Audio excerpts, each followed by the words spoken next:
Yeah, hi coders. So today we will discuss about the Spring Boot. What is Spring Boot application?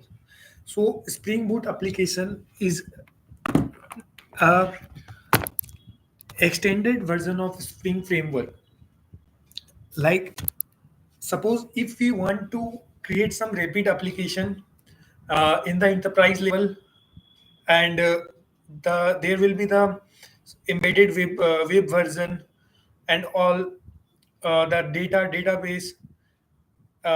If you want to add any particular, you can say, means any databases, like whether it will be the MongoDB, the SQL, um, or any, means many features are there in the Spring Boot. Like in order to do any kind of thing, you can just, what you have to do, you have to just write or give the dependency in the pom.xml. Spring Boot automatically configure that for you. Like you don't need to do anything. Like only you need to add the particular dependency in the pom.xml, and then it will do automatically. I will tell you, I will come there with that point, that what is pom.xml, how the framework, how the Spring Boot will create a particular way while we are creating a particular project, how, what are the structure of that project, all those things I will come on. So like Java application is like we are just getting one class, we are just running one class, but in the Spring Boot application, like there are multiple classes inside that. Also the web will be there, also the database will be there. So we are integrating all those things in one single project. We call them as a project. So here in this Spring Boot application, like we have, why we use Spring Boot. So there is the most favorite questions of the interviewer, that what is Spring Boot and why we use Spring Boot. So if we have the Spring, so Spring Boot is the extension of the Spring framework. Okay, we have the embedded server, as well as the, we can use the databases. We have lots and lots of features inside that Spring Boot. Like we have the, we can see the metrics of that using actuator, the health we can check.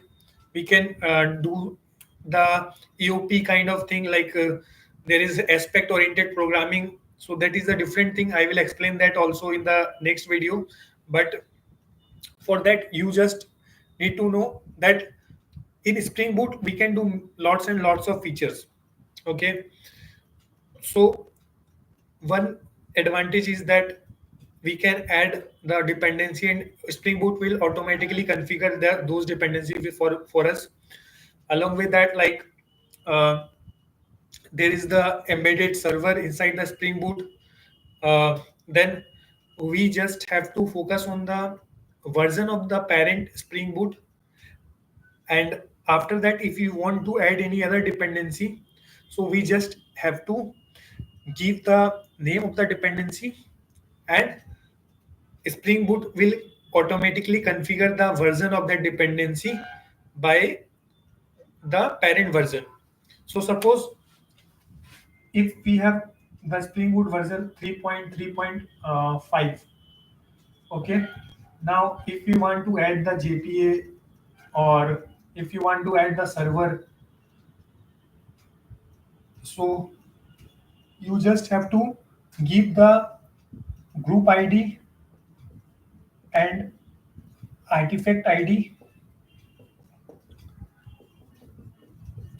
name, and then the Spring Boot will automatically configure the particular dependency for you. You don't need to give the version of that. So similarly, you can apply this for any other dependencies for the Spring Boot as well. So coming to the point,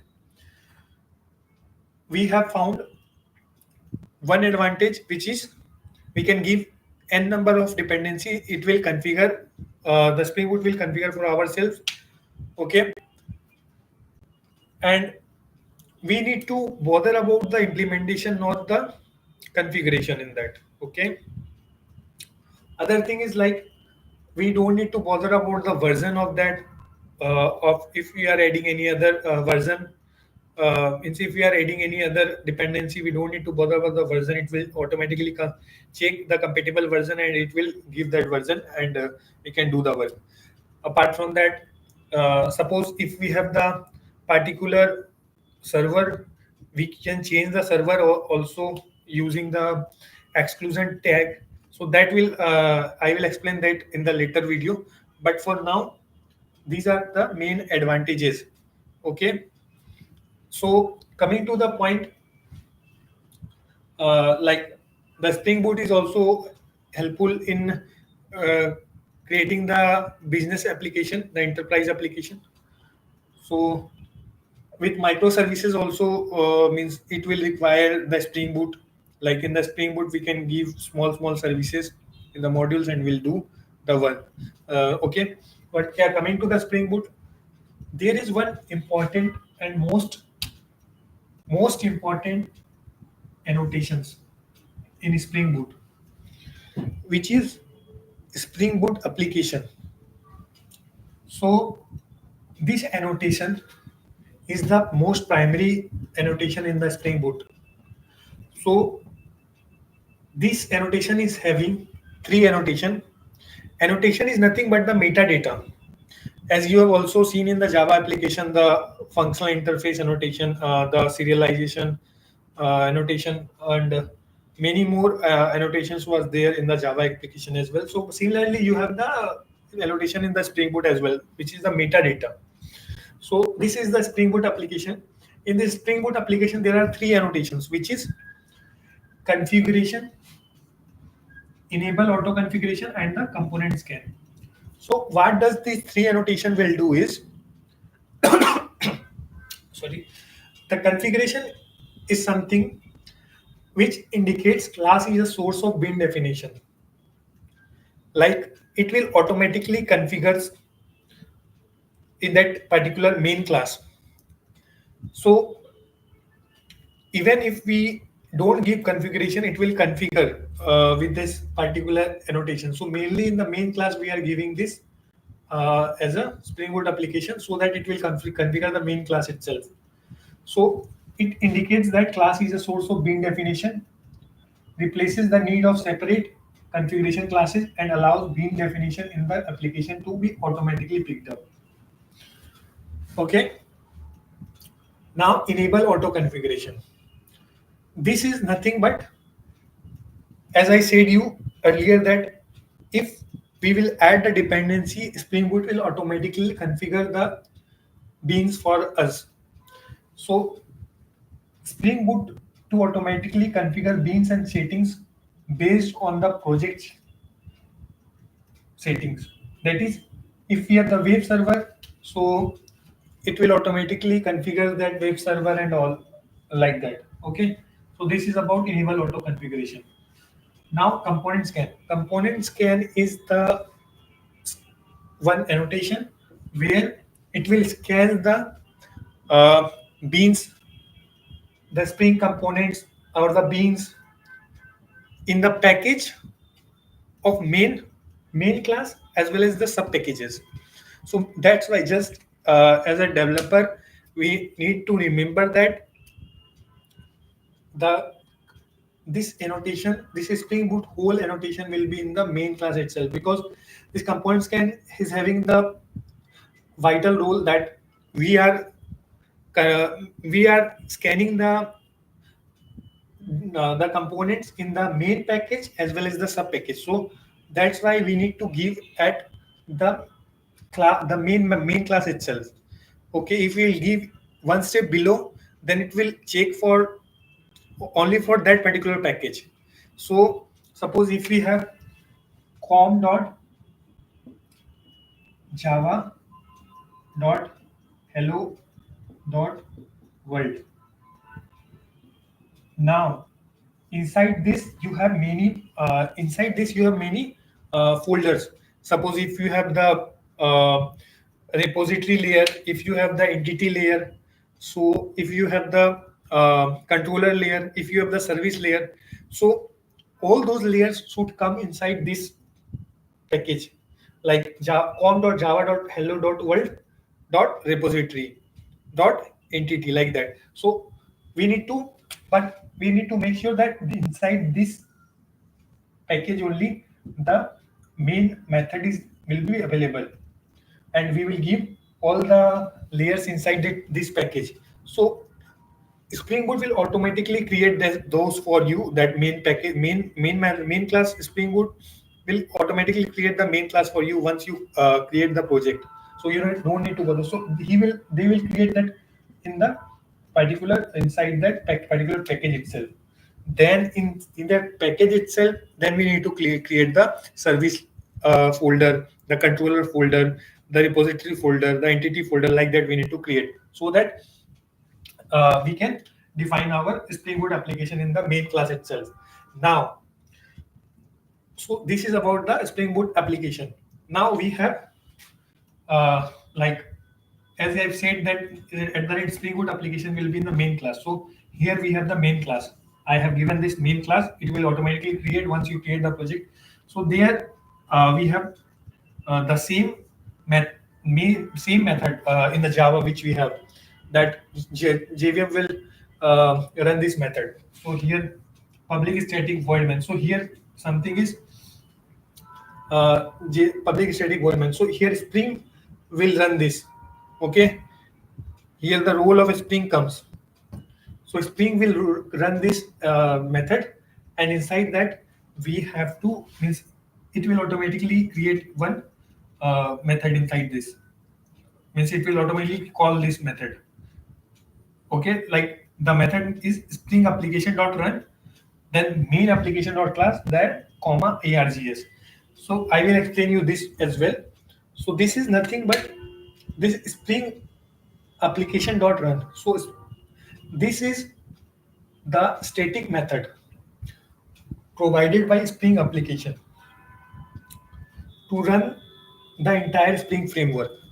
Okay, so this Spring application dot run, it is the static method provided by the Spring application, and it is used to run the entire Spring framework. Okay, now coming to main application dot class. So it is the main class where the entry point is there. Like, first of all, while running the Spring Boot application, so it will pick from here, means we need to run from here itself, the main class itself. So it is the main application where we have to give the Spring Boot application annotation as.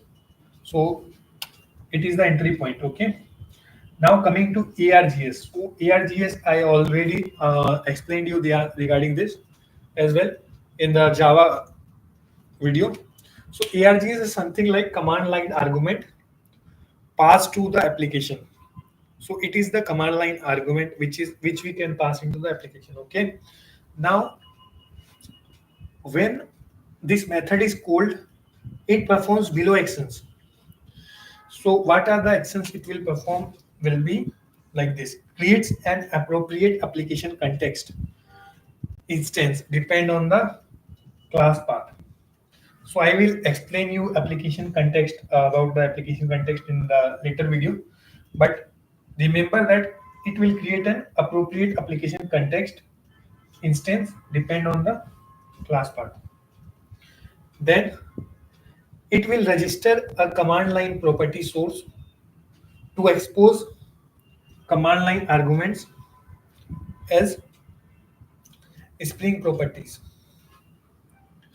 Okay, it will register a command line property source to expose command line arguments as a Spring properties. Then refresh the application context, load all Spring beans. So okay, so it will help in refreshing the application context, and it will load all singleton beans. Singleton bean, I will also explain you about the singleton bean in the later video. So just remember these points. Triggers any command line beans. So it will trigger any command line beans as well. So these are the actions the Spring Boot will perform after calling this main method. So this is about something Spring Boot application. So if you find this video informative, please like this video, comment this. If you have any doubts, share the video so that this information content will reach to other person as well, and subscribe to my channel. We'll meet in the next video. Thank you. Bye bye.